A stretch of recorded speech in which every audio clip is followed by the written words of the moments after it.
All right, good afternoon, everyone, and welcome to Wolf's Digital Assets Crypto Innovative Asset Class Roundtable. My name is Stephanie Creedon. I'm a Senior Marketing Specialist at Wolf & Company, and I will be hosting today's roundtable. During the presentation, members from Bitwise Asset Management, Fidelity Digital Assets, and Wolf & Company will be discussing the increased interest in digital currencies as an asset class, and will be detailing how asset managers can incorporate digital assets into their offerings. They'll discuss the case for digital assets as a viable investment option for 2021 and beyond, as well as address the compliance considerations relevant in this area. So before we get started, I'd like to just review some housekeeping items. The presentation will be recorded and available after the conclusion of the event. All attendees will be receiving a copy of the presentation as well as the link to the recording in a follow-up email. The format of the event will be structured as a Zoom webinar. All attendees will be muted throughout the presentation.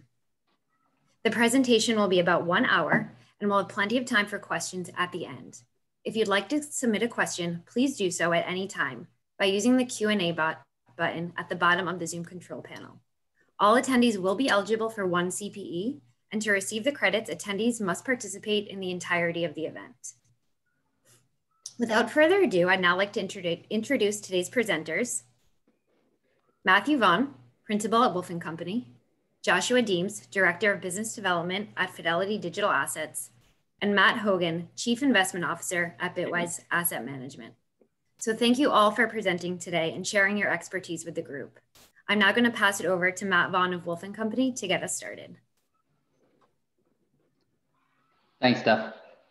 Good afternoon, everyone. I would like to thank everyone for attending this discussion, and I hope it'll be an open and engaging discussion around integrating digital assets into investment strategies. My name is Matt Vaughn. I'm an audit principal at Wolf & Company, and I'm one of the audit leads in the investment management niche, which includes advisors, funds, and broker-dealers. For those of you that don't know Wolf, we are a 100-year-old CPA firm focusing on audit, tax, and risk management services. And I'm happy to announce we were just rated #2 best CPA firm to work for in the country by Accounting Today.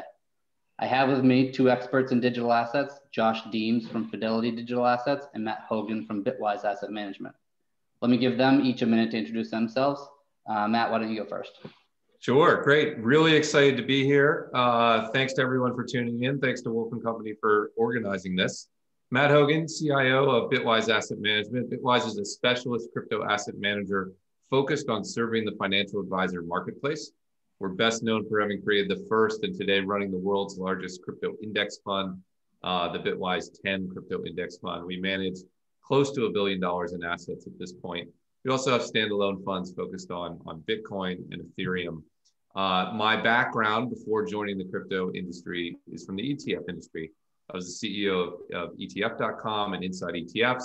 I was able to do some early primary education on ETFs, including writing the CFA's Guide to ETFs, and recently repeating that in the crypto space.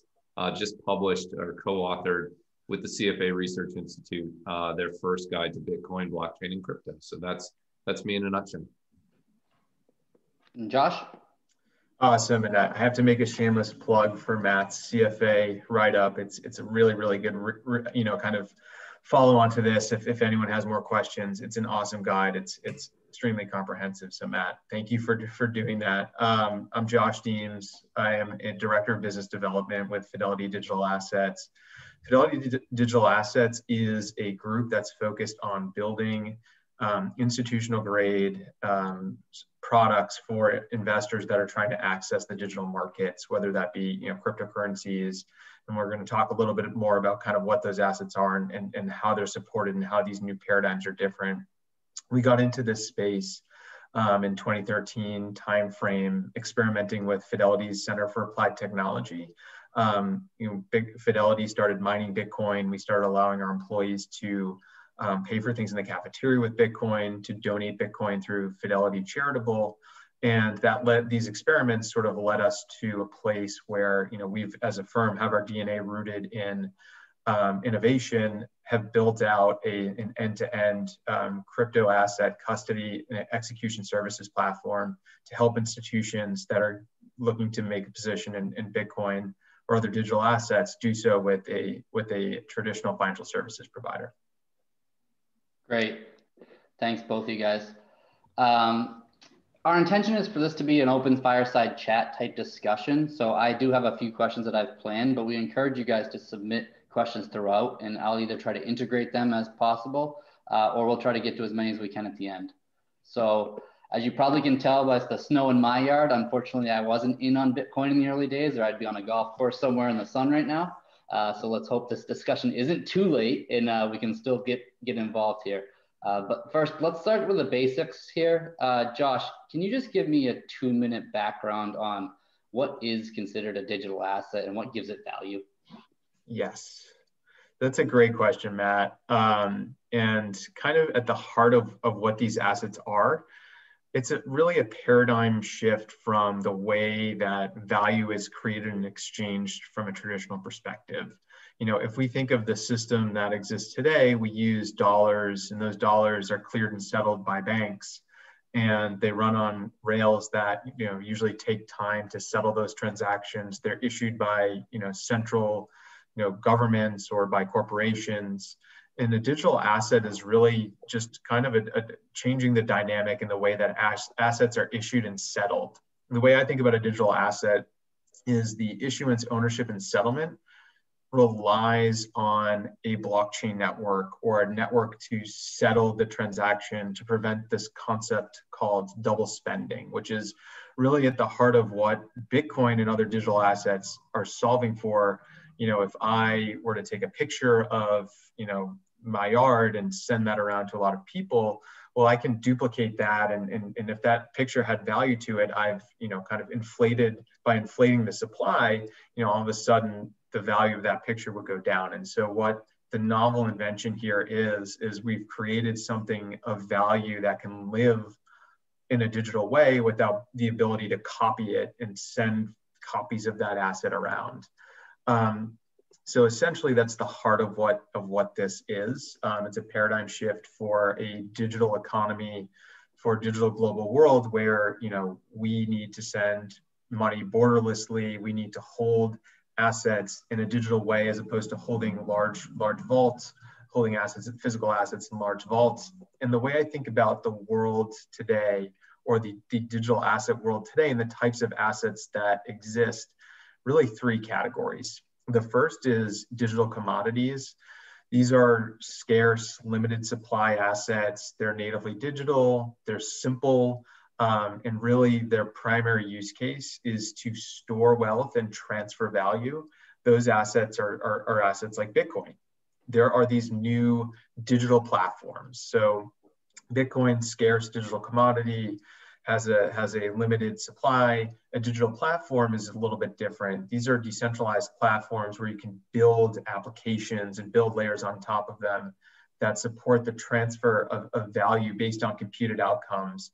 So we were all chatting beforehand, and unfortunately we're all Patriots fans, but if one of us happened to say, you know, maybe a year ago, right, that Tom Brady would be playing for the Patriots versus Tom Brady playing for the Bucks, we could codify that agreement on top of a blockchain application platform. And based on where Tom Brady ended up playing last year, you know, we could attribute value to that to be sent to one person. So it's really codified finance, a platform that supports codified finance. And you probably have heard of Ethereum. Ethereum is really kind of the major developer or major platform that supports these sort of, you know, smart contract codified agreements that make it a bit more robust from a feature perspective than something like Bitcoin. And then the other thing, so digital commodities, digital platforms, then there's digital applications, digital financial assets that live on those platforms. Those are either natively digital assets. So Ethereum as a platform supports, you know, tokenized versions of the US dollar, right? These are called stable coins. They're backed by a fiat currency. And that in and of itself is really a new way to settle and send an asset that exists in the real world. So we're seeing a large group of those.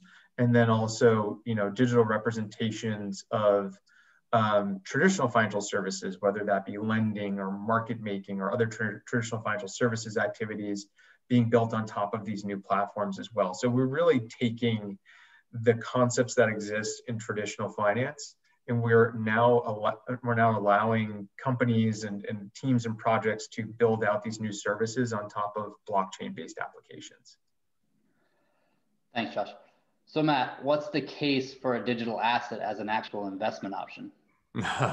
Thanks. Great question. I love what Josh did. He did all the heavy lifting. I'm going to answer it both theoretically and then practically, because I think both are important. So building on what Josh said, theoretically, the right way to think of crypto assets is this massively interesting, disruptive technology that allows money to move on the internet for the first time in a native fashion, and allows you to program money on the internet, allows you to store items of value on the internet. It's the first time we've ever been able to do that. And to make that concrete for people who think that, because I know there are a lot of crypto skeptics out there, as one narrow example, if you go to Bank of America's homepage and you try to send a foreign wire to London, send $5,000, it's going to take 2 days and the fees are 2 to 4%.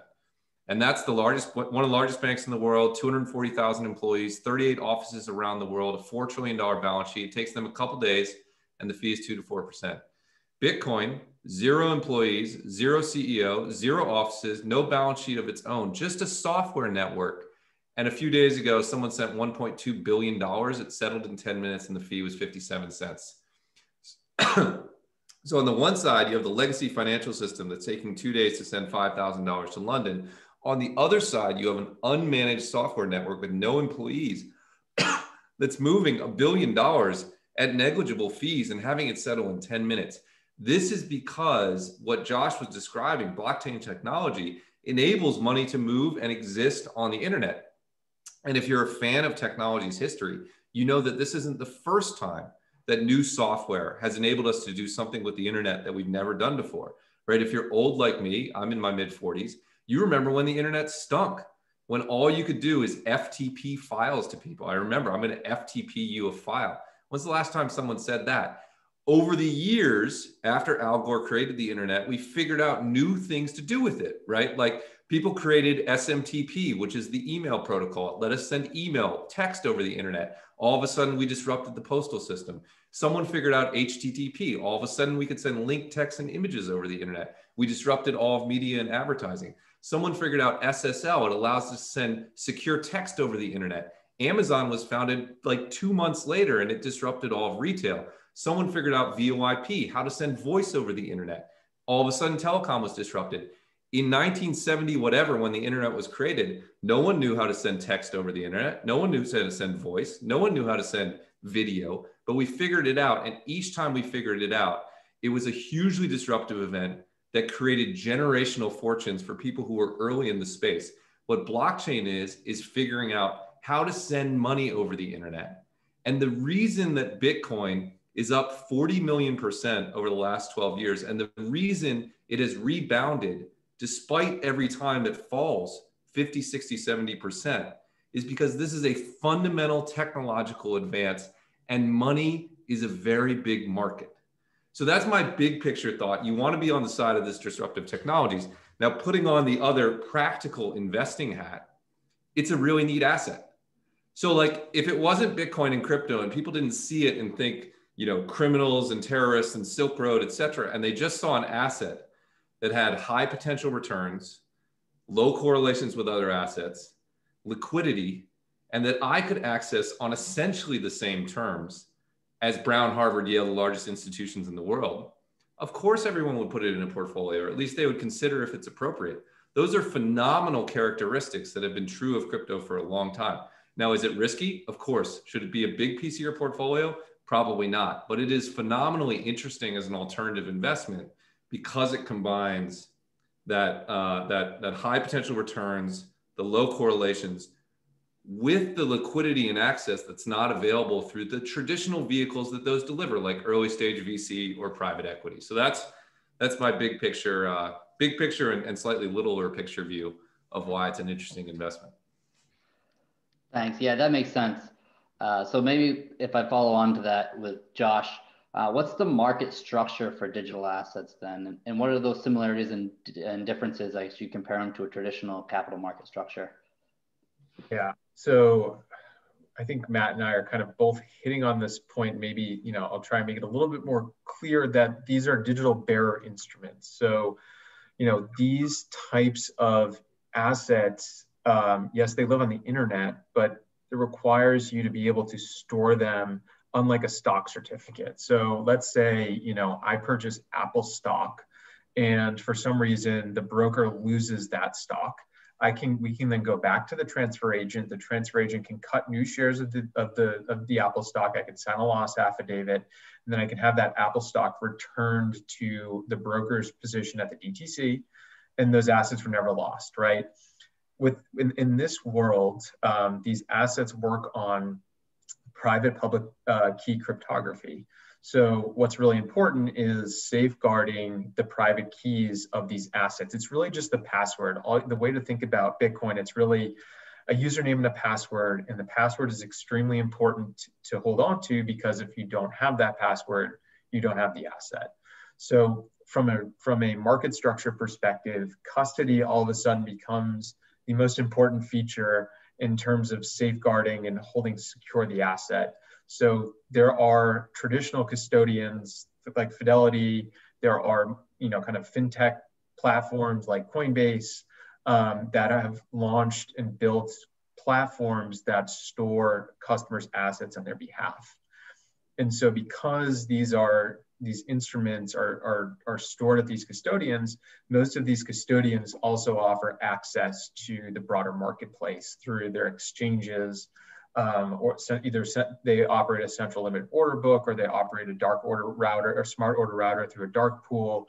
About 40% of this market trades OTC.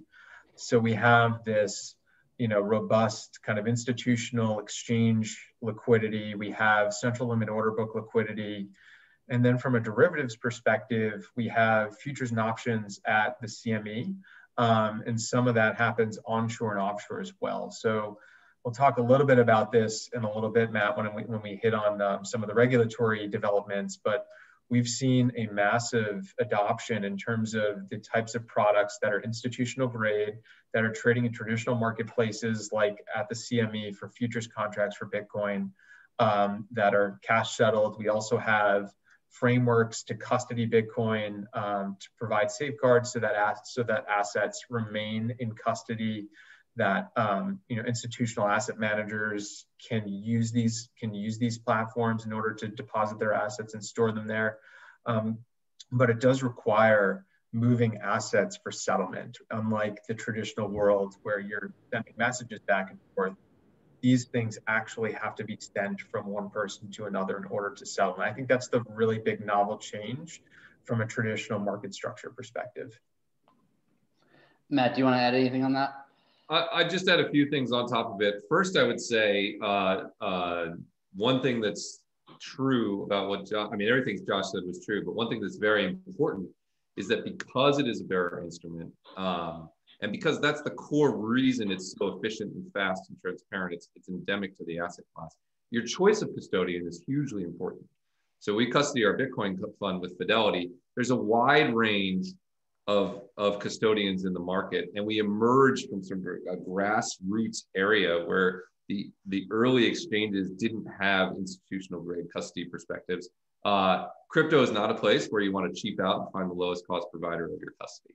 It's hugely important that you go with best in class, and the volatility of the asset makes it worth paying those fees, even if Josh clearly overcharges me and should reduce our rate.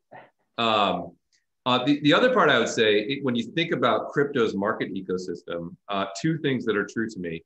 It's moving from a grassroots retail, anarchic, unregulated ecosystem into this institutional regulatory ecosystem. And it is already in a phenomenal place that's better than many people expect. So Josh mentioned the CME Bitcoin futures. Those traded $4 billion in the last 24 hours. They are now by far the largest market for Bitcoin in the US. It's 4 times the size of Coinbase, which is the largest spot exchange. So this is a very institutional asset. Often Bitcoin is trading at penny-wide spreads on a $50,000 handle, which gives it a smaller spread than SPY or crude oil futures. It's an incredible marketplace at that point. And all the same market players, when Bitwise trades, we don't send money to exchanges. We're trading with Jane Street and Susquehanna and Cumberland and institutional market makers. So you have this institutional overlay that is bigger and more developed than people think. But the flip side is we're still, there's still parts of the ecosystem that aren't extremely well regulated. There are parts of the ecosystem where regulation is evolving. It is an imperfect ecosystem now that's moving closer to sort of an institutional regulatory perfection. And that means you have to be careful, you have to know what you're doing, and you have to understand that the market's not identical to stocks, right? Stocks don't have hard forks, and they don't have network emissions, and they don't do staking in the same way that crypto does. So you have to be prepared for it being different. You have to understand that it's in this sort of teenage transition from retail to institutional. But you also have to understand that the crypto market of today is not the crypto market of 2015. And we've come a long way, and it's much more institutional than people are anchored on in their minds. So if I could ask you to follow on to that, who are you seeing as the current investors in the digital asset space? And I guess what should investors be considering when they're exploring this as an investment option for them?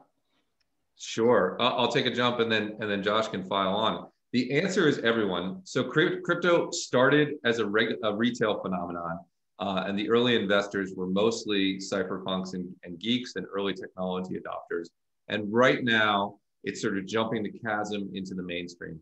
And you see this in corporations like Tesla, Square, MicroStrategy, maybe Twitter allocating to Bitcoin. You see it in Mass Mutual, putting $100 million of Bitcoin on its balance sheet. It's actually worth quite a bit more than $100 million now.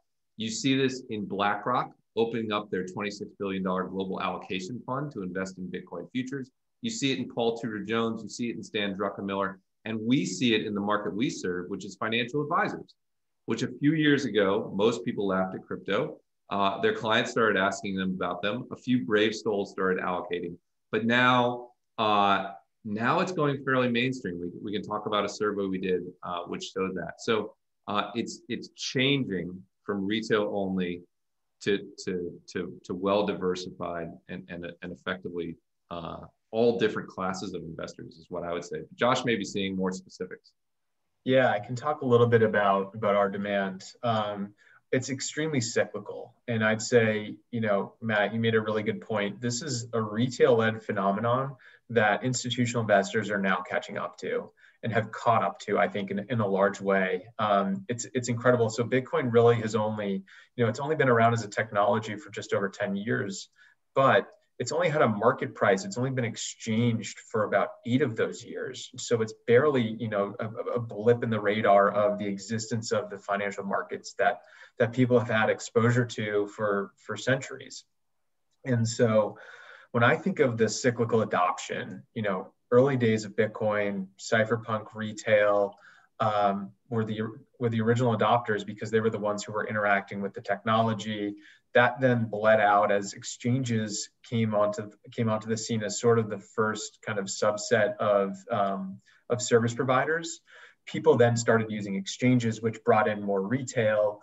We then went through, Bitcoin obviously had, a little bit of a marred history going through Silk Road and being used to exchange for illicit things.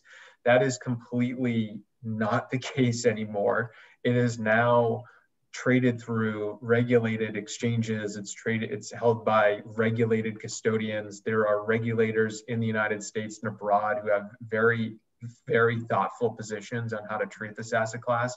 So that has allowed these larger institutions to get comfortable with it as they're looking at the asymmetric returns that Bitcoin can have to a portfolio. So when I look at our client demand, we've been doing this since 2018. Early days, this was a venture fund and crypto fund led phenomenon.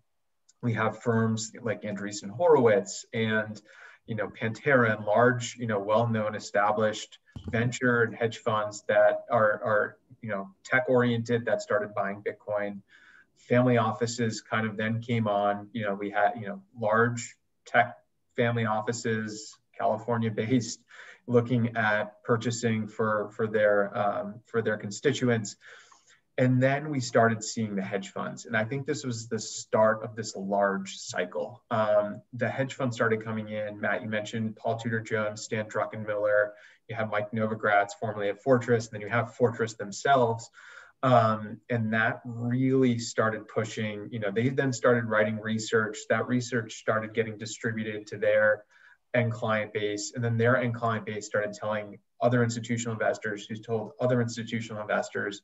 And pretty soon we went from just, kind of cavalier hedge funds to hedge funds of all strategy, long, short, macro, multi-strat hedge funds that were looking to put on a position.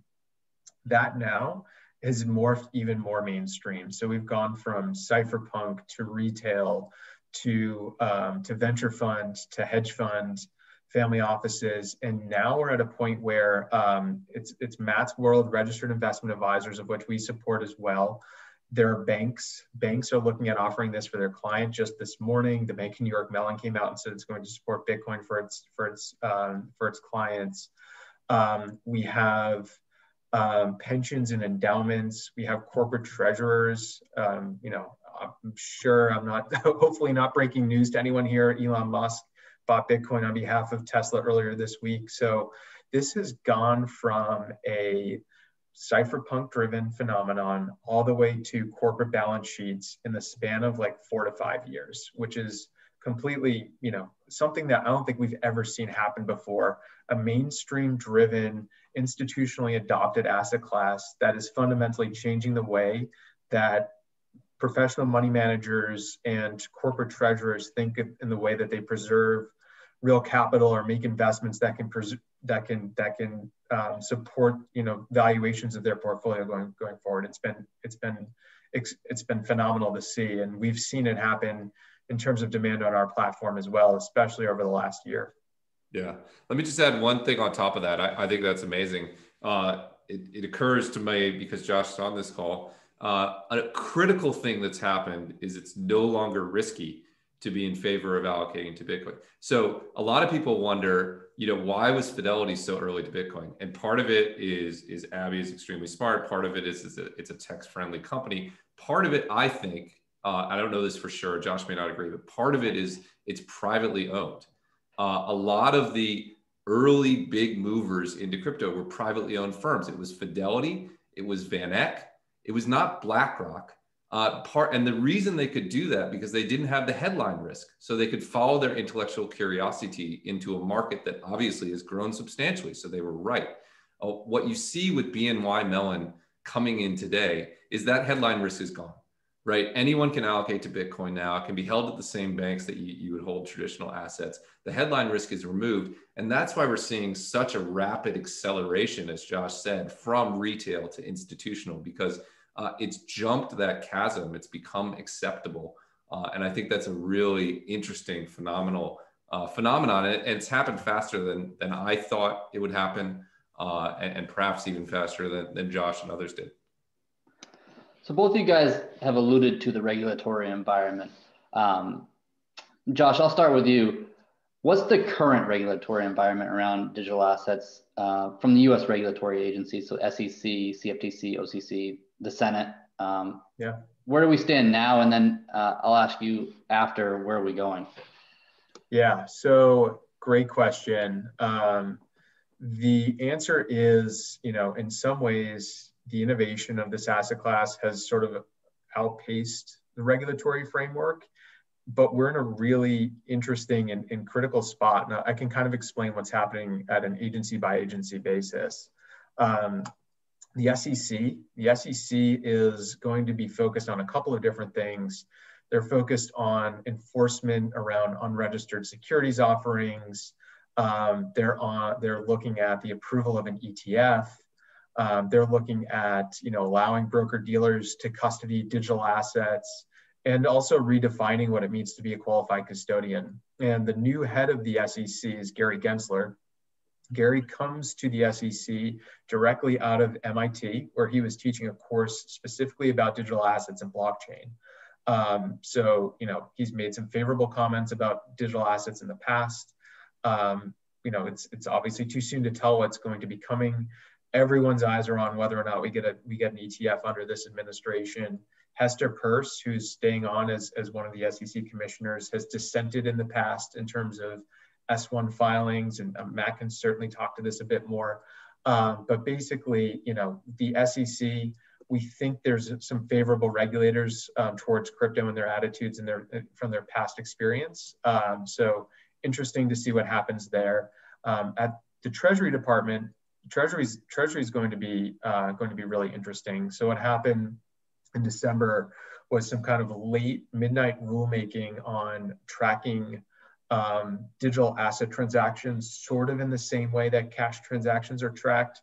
And that rulemaking was eventually, it's essentially been put on hold until Janet Yellen comes in and gets her feet feet underneath her in the Treasury Department. That may come back around, but Treasury is going to be really focused on how do we track these assets, and that's going to be a key marquee part of their involvement with the regulatory oversight.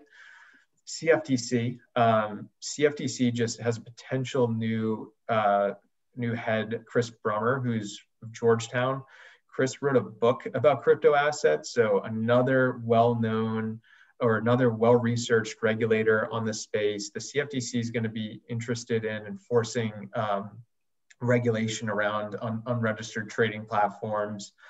They're looking at dealing with now what I mentioned kind of in my opening statements. Decentralized finance is this new phenomenon, non-counterparty central, no central counterparty, just using the native applications to transfer value back and forth. That's going to create a wave of change from a regulatory and lawmaking perspective, which the CFTC is going to have, is going to be on their plate at some point during Chris's term. And then oversight of the futures market. And then lastly, the OCC. So the OCC, the outgoing head of comptroller of the currency was Brian Brooks, who was previously chief legal counsel at Coinbase. Incoming is likely Michael Barr, who's sat on the boards of a couple cryptocurrency companies. So I think the common theme amongst all these head regulators is there's actually a lot of understanding, a lot of education happening in Washington. 4 years ago, that was certainly not the case.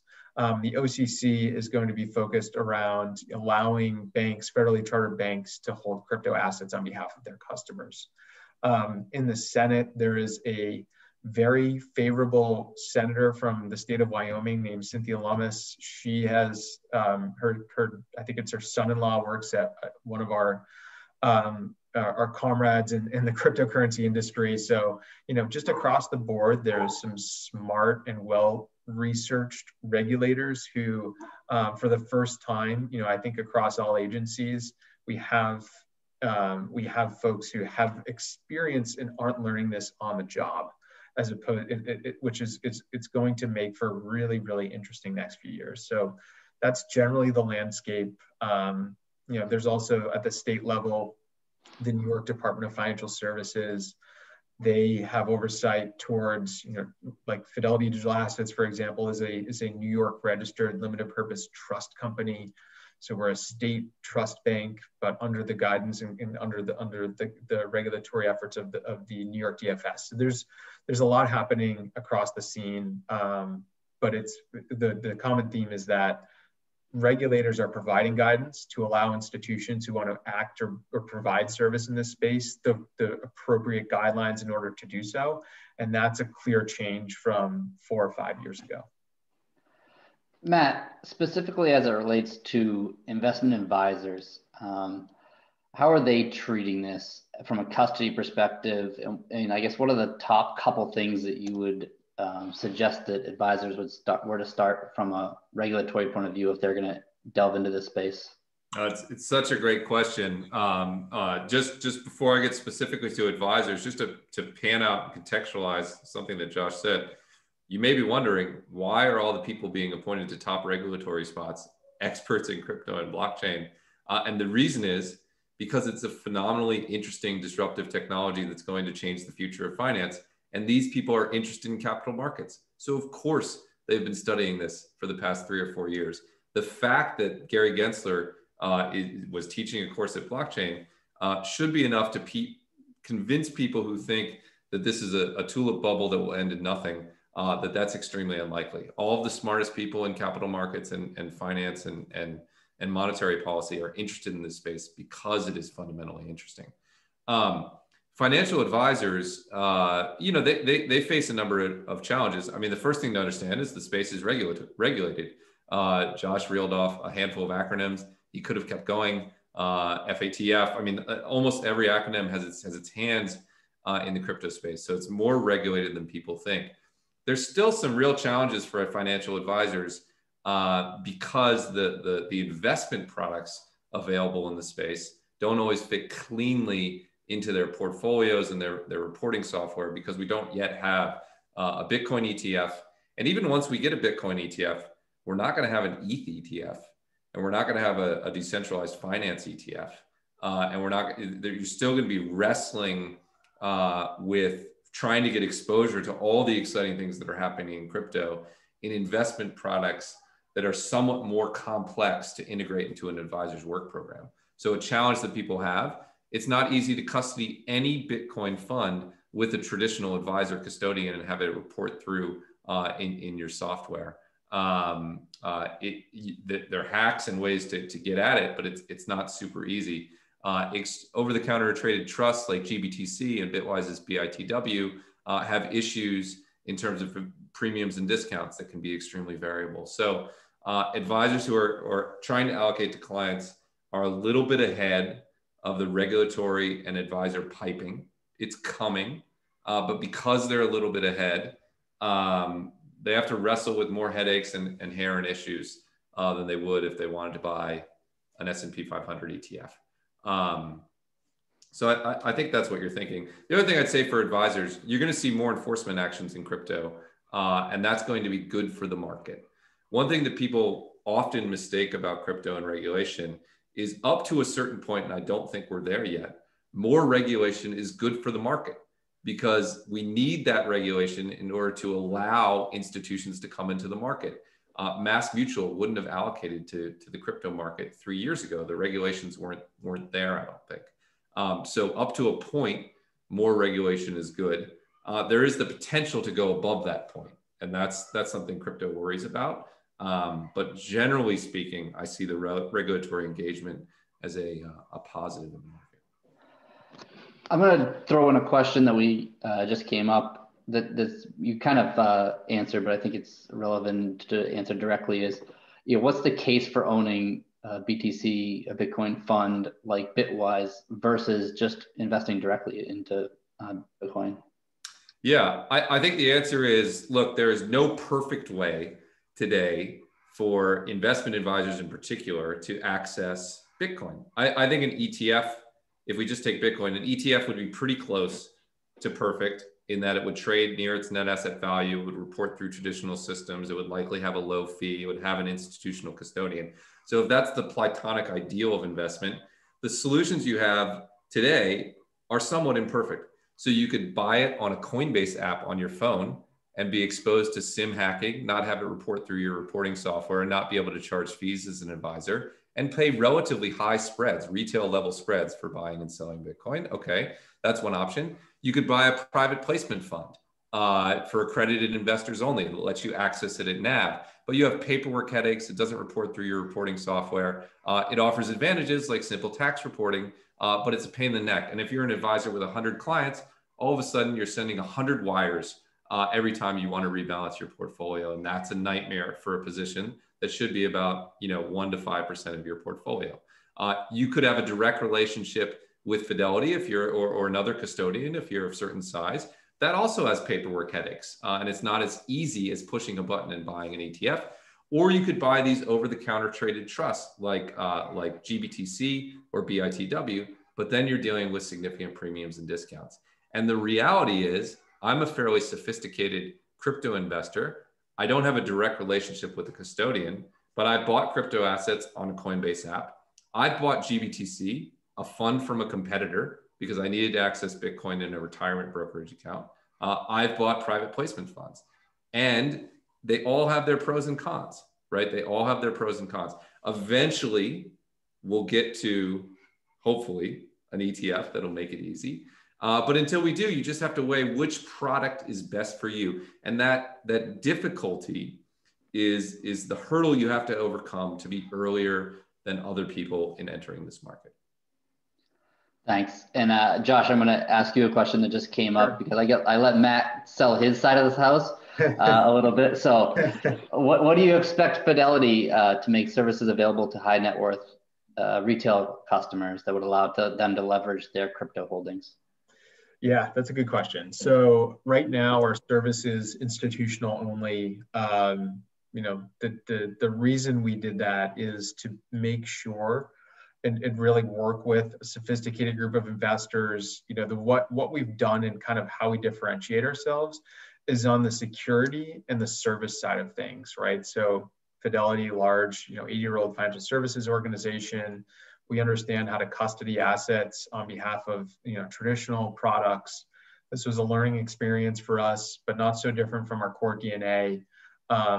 We'd rather open that up to 100 to 200 institutions before we then start expanding outward. And a lot of that happens from the fact that we have dedicated client service. If you have challenges with your account that you need solved, you call a person, not a hotline. So a lot of it is really done to allow us to scale our business and understand our core competencies while not compromising that security component, which is really the number one reason why folks choose to use Fidelity Digital Assets. In terms of making a product more widely available, that's going to be something we continue to look at from a feasibility perspective. We are a wholly owned but separate business as the retail organizations within Fidelity. We're constantly having conversations with both leaders and practitioners in that part of our business. At some point, I would love it if we could open it up to a wider audience. It's just not something that's available at this exact moment. So I think that that's a long way of saying more to come on that question. Thanks. To jump back into investment advisors specifically, because I know a lot of people on this call are that, how do you see them typically charging AUM fees and management fees on this type of asset? And are they integrating it with their current structure, or are they writing out specific agreements specifically for these assets? So from our perspective, if you were to enter into a direct custody relationship with Fidelity, it's a separate business arrangement than if you use Fidelity as a distribution platform or as your kind of back office. It's an arrangement with Fidelity Digital Assets. The way to think about cost in this space, I equate it to if you were to deal with like an emerging market equity, which isn't readily available through your traditional brokerage, and they need to go out into the network, and then custodying that asset is a little bit more expensive. Because of the security protocols that govern crypto assets, and because of the capabilities of insurance and risk underwriting that are a bit different in this space, there tends to be a little bit of a premium compared to traditional custody of stocks, bonds, etc. So custody ranges kind of based on the size of the asset pool, anywhere probably between 25 to 50 basis points. And some custodians or some exchanges, Matt mentioned spreads on exchanges. There are exchanges that charge relatively sizable spreads, but there are also brokers who help facilitate large transactions that charge a lower spread because they're doing so much volume. So spreads can tend to be fairly thin, and so on the institutional side, and so a lot of times custodians or market makers will end up charging an agency trading fee on behalf of the access. So like I mentioned, between 25 to 50 basis points, based on probably 25 basis points if you're if you have $1 billion+ of Bitcoin that you're looking to custody. And if you're looking to come into the market with 1 to 5 million, I'd say it's probably more around 50 basis points for an effective annual fee. And that's on the direct ownership side. Matt, I can have you talk a little bit more about how that works from a structured fund perspective. Yeah, I mean, in terms of fund expenses right now, you see fund expenses in the range of 1% to 3%, depending on what you're talking about, standalone exposure to Bitcoin or integrated exposure to a crypto index. Our index fund is the low-cost provider in the index space. We charge a 2.5% fee all in. We charge 1.5% on our Bitcoin only and Ethereum only funds. And by and large, I come from a very low cost background. Before I came into crypto, I was best known in the ETF space for a series called the World's Lowest Cost ETF Portfolio, which owned a blend of ETFs with an integrated expense ratio of like 4 basis points. Coming to a world where you're talking about percentages shocked me. But remember, these are a very small part of people's portfolios. And as I mentioned earlier, sort of sterling level reputations of your service providers is critical in the crypto space. So whether you're using Fidelity as a custodian or PwC as your tax provider or publicly traded auditor, people want to see high quality all the way down the spectrum. So even though we're on the low end, I would argue that expenses shouldn't be your number one decision point, sort of the quality of the backers. In terms of advisors and how they charge, we see two models. Some advisors who work with us, charge their traditional AUM fee, and they just line item it in if it doesn't flow through their reporting software. Other advisors see this as a business development exercise, right? There's an uneven distribution of understanding and indeed access to the best crypto funds among financial advisors today. And so a lot of RIAs are offering this as a service to their clients, getting them allocated into professional funds with professional tax reporting, professional diversification and oversight, and then just not bothering to charge fees for what is a 1% to 5% position, but using it as a business development exercise. And certainly with crypto up so sharply, I think a lot of those advisors have been rewarded. So that's what we're seeing now. Eventually, of course, they'll want to bring it on platform. And of course, they'll want it to pipe through Orion. And of course, they'll want to custody assets with their mainline custodian. And we'll get all there. Until we do, those are the two approaches that we're seeing. Thanks. Another question came in, which is a really interesting one. You probably both can answer it, but what's the valuation framework would you apply to crypto like Bitcoin? Like, how is an investor going to know if Bitcoin is overvalued or undervalued? It's obviously a pretty difficult question, but I think people are asking it. Yeah, I'd say two things. Well, so first, we write about this extensively in the CFA piece. So if you want to review the existing valuation paradigms that exist in the crypto asset market, that's a good place to do it in a few pages. My short answer is they're not very good from a precision perspective. So all the existing metrics, if I put my CFA hat on, they're not particularly good. They're not particularly good in any sector of the commodity market, right? People do like valuation targets on Palladium that says it could be anywhere, within a 50% price range next year. Well, that's not very helpful. I could tell you that about any asset. So it's challenging. What I think about, I think two things when I think of the valuation of Bitcoin. One, I think the price is wrong. So there's a world where Bitcoin doesn't emerge as a digital store of value. It doesn't become a widespread monetary good. Institutions don't buy it. And the people who are saying it's a vapid nothingness are correct. And the price should be like below $1,000. There's also a world where some part of the world wants to store value in a digitally native setting, in an asset that can move across borders, in an asset where custody costs are low, where it's perfectly divisible, where it can be spent in 100+ countries around the world. And in that world, in a mature state, the current price is wrong too, because it's about 4% of the gold market. That's just not a steady state. So it's like an uneven equilibrium. It either could be much lower, or I think it could be much higher. And obviously, I think it would be much higher. So that's one thing I thought. And then the other thing to realize is it's just a function of supply and demand. And supply is known. Unlike most commodities, supply is inelastic in crypto. So you know what supply is. And so it just becomes a question of demand. And while that doesn't give a valuation number starting from de novo, it does give you a way to view the market starting from where we are today. Do you think crypto asset demand will be higher in the future than it is today? One interesting stat, and then I'll let Josh talk. When we talk to financial advisors about where they think the price of Bitcoin will be in the next 6 months or a year, they have no idea. However, when we talk to them about where they think it'll be in the next 5 years, they're extraordinarily bullish. We did a survey of 1,000 financial advisors in December when Bitcoin was trading at like 25 grand, and 30 some odd% of them thought it would be worth $100,000 per coin 5 years from now. Only 9% of them were currently allocating to it. So you had 30% who thought it would be the best performing asset class in the world over the next 5 years, but only a third of those people had any allocation to it. I think the valuation framework becomes easier as you get further out. And because I think it's inevitable, from my view, that this will exist in the future and be important, I think the valuation will be much higher. But of course, there is risk on the other side as well.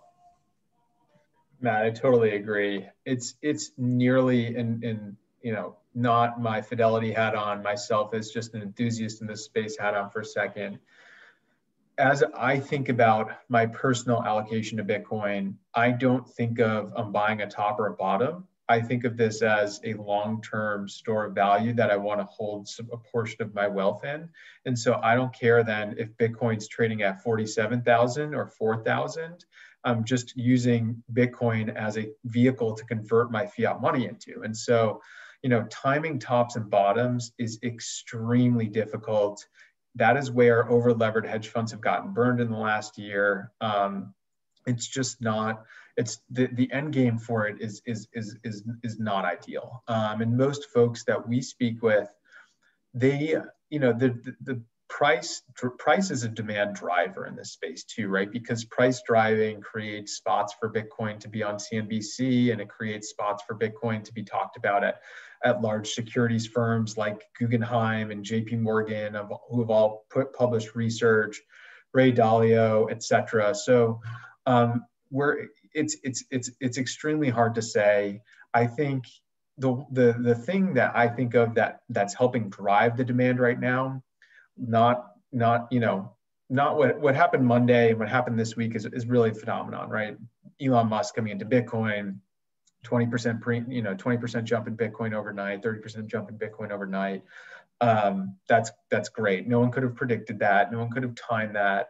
And so that's a really hard thing as an investor to get really nitty gritty with. But if you look backwards and kind of come up 1,000, 2,000 feet and scan what's happening that's driving the price higher, it's a combination of simple supply demand. On the demand side of the equation, we have more and more corporate companies, hedge funds, large institutional asset managers that are opening this up to their clients. Almost 1.6 times of the issued supply of the Bitcoin market on a daily basis is eaten up by companies like Grayscale and Square's Cash App that are their clients are buying Bitcoin and they're holding on to it. Our head of research, Ria Butoria, was looking into this metric of the portion of supply available to satisfy demand. And we realized that most Bitcoin, hadn't moved, 63.5% of Bitcoin hadn't moved in over a year. And so that's showing us that more people are holding on to Bitcoin, which is constraining the available supply, and demand continues to rise. Therefore, the price of Bitcoin rises on a kind of a multi-year time horizon.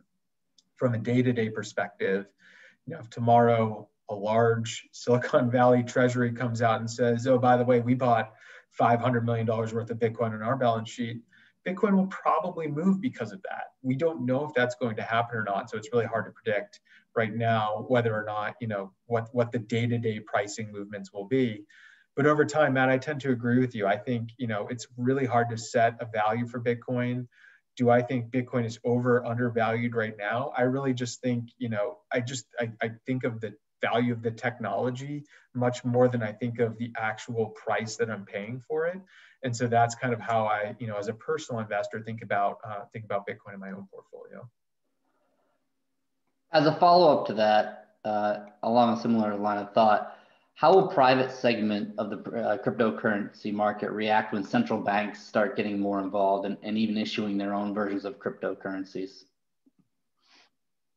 That's a great question. I think it's going to be the greatest thing that's ever happened to the crypto market, because it's going to normalize the idea of digital representations of value and get people familiar with how to use, spend, et cetera, those things. So if you think back to when they created credit cards, when people got credit cards, they didn't know how to use them.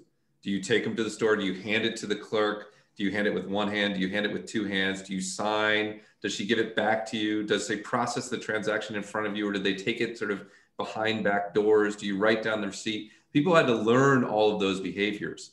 And I think it's inevitable that central banks will issue their own digital currencies. And I think that will accelerate people's learning about those behaviors in the same way that we're seeing right now, MasterCard and Visa talking about processing transactions in Bitcoin. All of that is going to normalize it, which will accelerate and widen its potential long-term scope. Now, will it compete? I think it will, like in a certain way. When I think about crypto and blockchain, I think it introduces three primitives to the world. It introduces exponentially faster settlement, which we've talked about. It introduces programmable money and decentralized finance, which Josh has talked about a little bit. And it introduces digital property rights like digital gold or non-fungible tokens. Those are each big advances. The only one a central bank digital currency is going to compete with is that speed of settlement aspect. It's not going to compete with programmable money or digital property rights because those need to be open architecture in the same way that the internet itself is open architecture. So in general, will it compete? Yes, but I think it'll be a huge boon for the cryptocurrency market when we see it.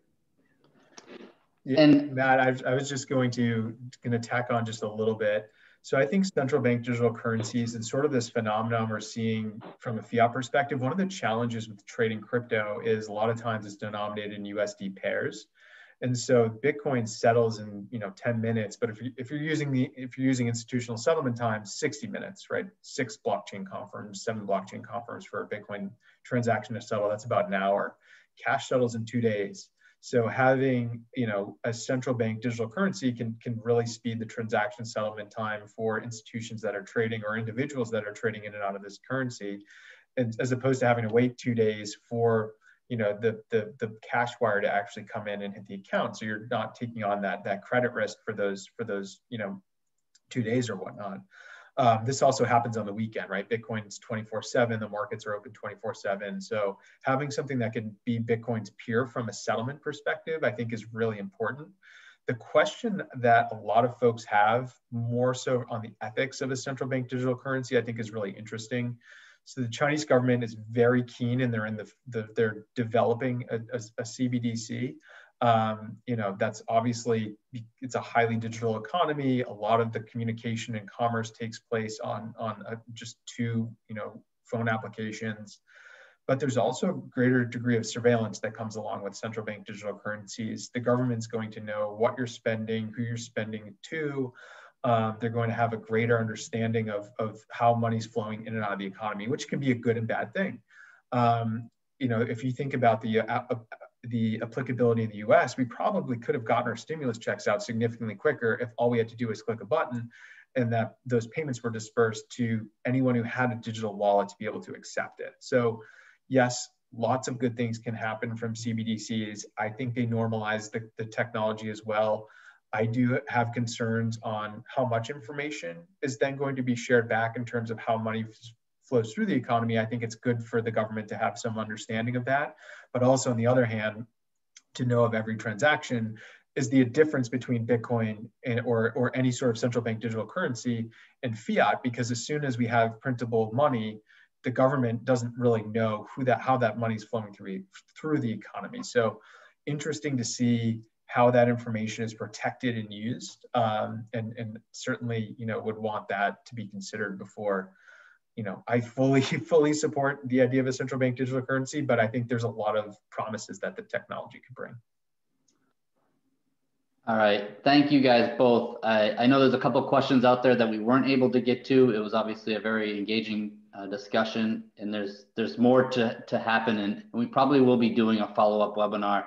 I think there's a couple of things we could dive deeper into, and there's definitely a lot more discussion, and hopefully the wave behind digital currency stays for the next years to come, as you guys said. Steph, I think you have a couple closing remarks in order for everyone to receive everything in their CPEs. I think you're on mute. Sorry about that, I was on mute. But I just wanted to thank Matt, Josh, and Matt for joining us today and having this great discussion. It sounds like you could continue on the remainder of the afternoon on this topic. And thank you to everyone who submitted questions. Like Matt said, if we didn't get to any of your questions, please feel free to reach out to any of our panelists directly. All of their information is provided on the screen right now. And All registrants, whether attended or did not have the chance to join us live, you will be receiving the presentation as well as the recording later on today. So with that, I hope everyone has a great afternoon, and thank you again to Josh and Matt for joining us here at Wolf & Company, and we look forward to future participation from attendees as well as you both in future events and webinars. Thanks, everyone. Thanks for having me.